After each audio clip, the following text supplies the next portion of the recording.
The advantage of living in an air-conditioned apartment somewhere in Athi River, Kwale, Kilifi, or Mombasa, or anywhere else in the world, is that you're shielded from the harsh realities on the ground.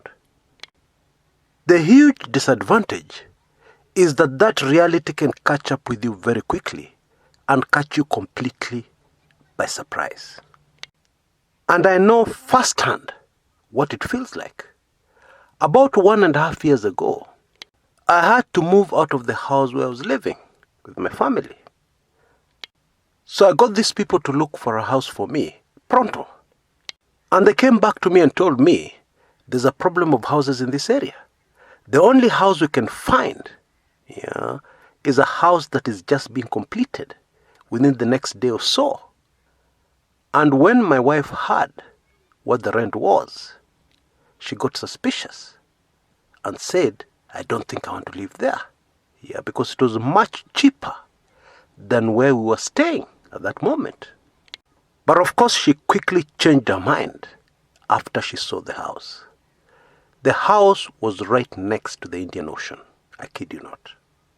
Nicely finished with a balcony, with air conditioning that we did not need, because on the second floor, the breeze came right in from the ocean. And I was fond of sliding the windows open and drinking in that fresh sea air like there was no tomorrow. Very far away from civilization, yes, because I'm not some rich guy, but nevertheless, an apartment. So I know how it feels like, and therefore I know what I'm talking about. There is a very serious political problem brewing, unprecedented in Africa, never before seen on these shores, with the potential of changing the continent forever. And I'm sure, hidden safely and comfortably in your apartment, you have no idea. Most of Africa lives from hand to mouth. Livelihoods have been destroyed. And so within a week, those who live from hand to mouth are hungry. This crisis has been going on for more than a week in most parts of Africa. Indeed, it is true to say that in some parts of our beautiful continent, distributing food is a life-threatening exercise, both to those distributing the food and those who desperately need that food. Take careful note of the fact that distributing food to people who are too weak to even move is very different to distributing food to hungry people who are still fairly strong. And it is human nature to find somebody to quickly blame for your troubles. And I'll come back to that in a moment. Because to understand what is about to unfold shortly on the continent of Africa, it is important that we rush to faraway China. Now, I had this discussion in our Telegram chat room just a few minutes ago. Now, I love most people on our Telegram chat room. Why? Because they like to disagree with my view, and that is good. Because it gives me something very valuable for my work. People's views. How people are really looking at a situation. And sometimes they give me examples. I discover new things. As you know, I love learning. I am very teachable and ready to learn all the time. And so I can very authoritatively tell you that most people believe that the country called China will get away with what they've done. The damage that they've caused to the entire globe, that they could easily have stopped long before it got out of hand. But let us look at the facts.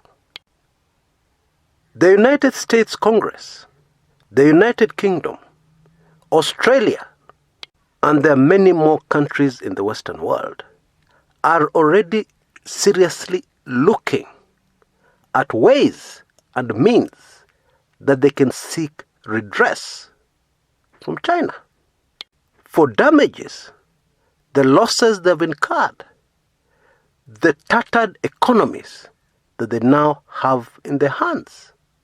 And of course, they know that they won't get justice through the United Nations, because China is a permanent member of the Security Council. They can veto any decision made against them. And so what they're looking at is seizing the assets of China, domiciled in their jurisdictions, in their countries. In my view, this idea will quickly gather momentum, and so will sanctions against China. Currently, most of us are still under the spell of aggressive propaganda from China, shifting the blame elsewhere, convincing us that they are not solely responsible, that there are others who are behind it. And propaganda works. Therefore, that is why most of us are still under that spell. But trust me, that spell will lose its power very soon. Now, in the very healthy debate I had in our Telegram chat room, which I've already talked about, somebody said that it is impossible for this to happen because anybody who tries to seize the assets of China in their country, that will be considered as an act of war by the Chinese, and they will promptly retaliate or threaten to retaliate, meaning war. That is a valid point, and would have been absolutely true if the country affected would have been one country, or let's even be generous, of 5 countries. But that is not what has happened.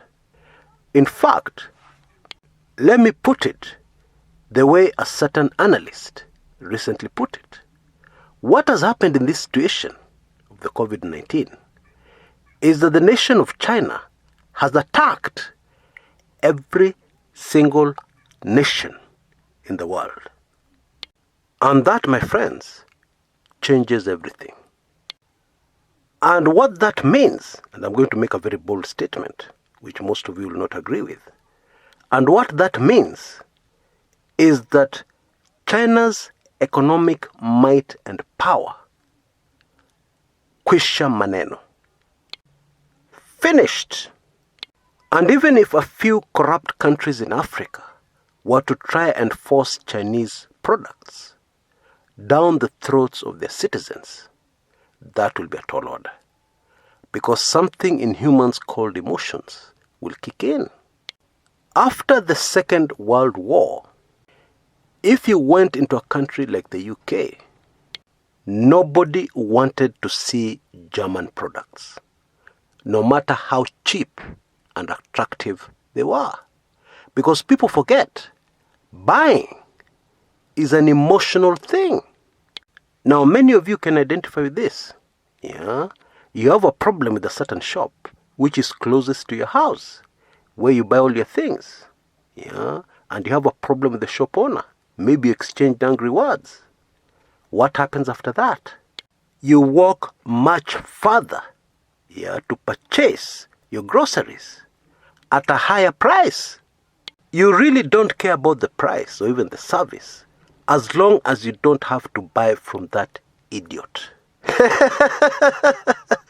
That is human, perfectly human. Now, a quick aside. Those who are spiritual are telling us that this is the judgment of the country called China, a country that has persecuted Christians, a draconian nation that has had no time for God Almighty, the creator of the universe, and therefore the owner of everything that is in it, including those people themselves. Now back to Africa. Africans are quick to forgive. Africans are very quick to forget.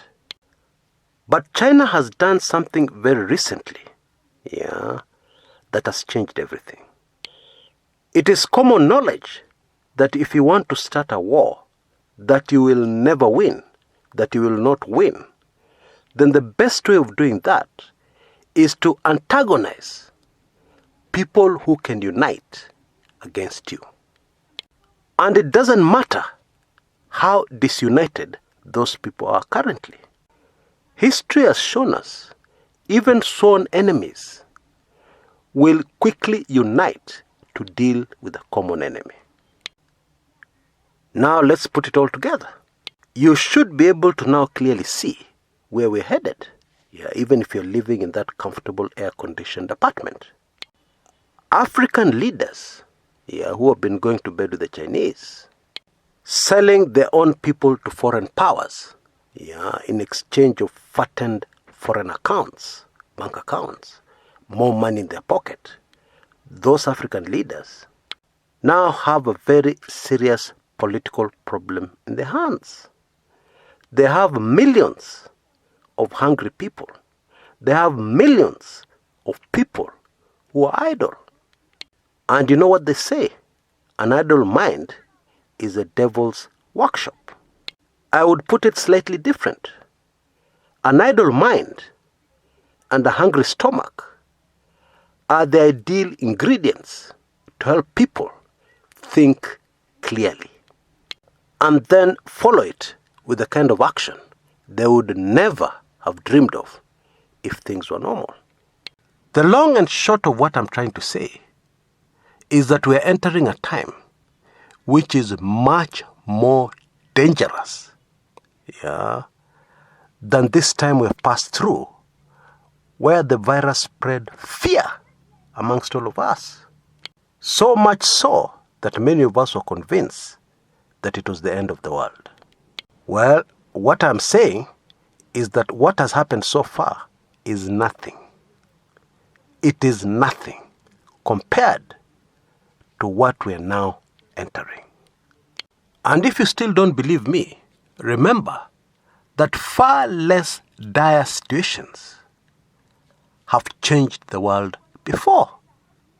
For example, we know what an increase in the price of bread did in a country called Sudan. And of course, what we're talking about here is much more serious than the increase of the price of bread.